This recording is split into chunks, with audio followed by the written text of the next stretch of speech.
Oh, hey, didn't see you there. Welcome to class. Today we'll be discussing remakes in media, and more specifically, nostalgia, and how it affects our lives and the media we consume. But what is nostalgia? Well, dictionary.com defines it as a sentimental longing or wistful affection for the past, typically for a period or place with happy personal associations. Wow, that's mind-blowing. But nostalgia is much more than that. For instance, remember these? Or these? Or those? Yeah, you felt something, didn't you? A kind of warm but dull feeling, a longing for days gone, a brief respite from the horrors of the ever-changing world and the realization that everything is fading as time moves closer to oblivion. You can only sit and watch as the horror of the waking world fill your mind in a reality that you can't understand. Anywho, enough about that. Let's get back to nostalgia. We all feel it, sometimes more of us than others. Looking at you, Disney adults. But why do we feel it? Well, in an article written by Katharina Niemeyer, hopefully I didn't butcher that, we can see that nostalgia could consequently present a symptom of progress, but also crisis. What Katharina means here is that nostalgia is often brought to the forefront when present-day life seems too complex and overwhelming.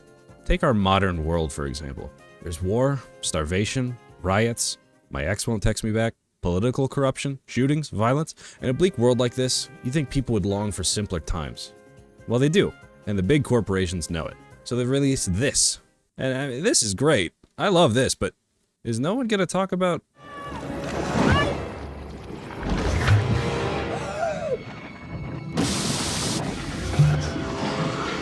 There he goes. Call the fire brigade! Anyway, Hollywood has been doing this for quite some time. Some can argue that it stems from a lack of ideas, but come on. Who doesn't love the 9th rendition of Batman? Now with 25% more man. Hollywood knows its target audience better than anyone else and makes quick work to capitalize on every opportunity. It's not just Hollywood that does it though. Do I need to remind you that Skyrim, a game that came out back in 2011, has released 17 times? That's right, 17 times. I'll be playing Skyrim on my smart fridge at this rate. Samsung Smart Refrigerator. What the?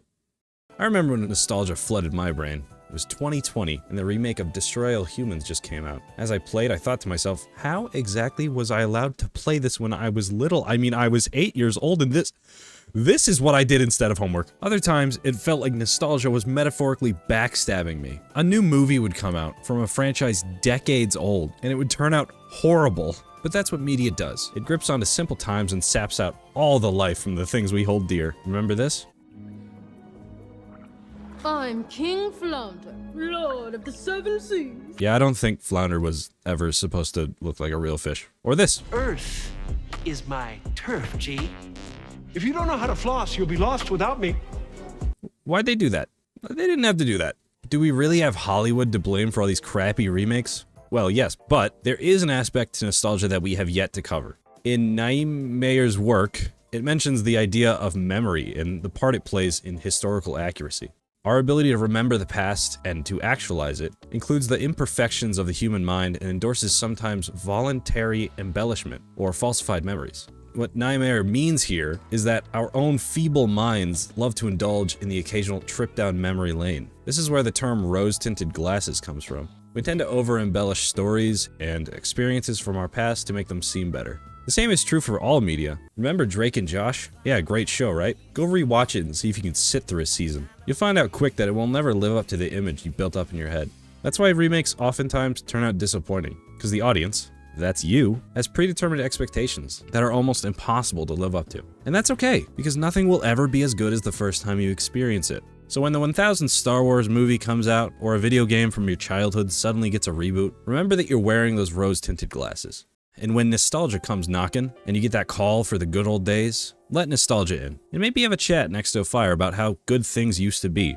Then, when it fades, try to keep in mind how good things can become. Thanks for watching. Bye-bye.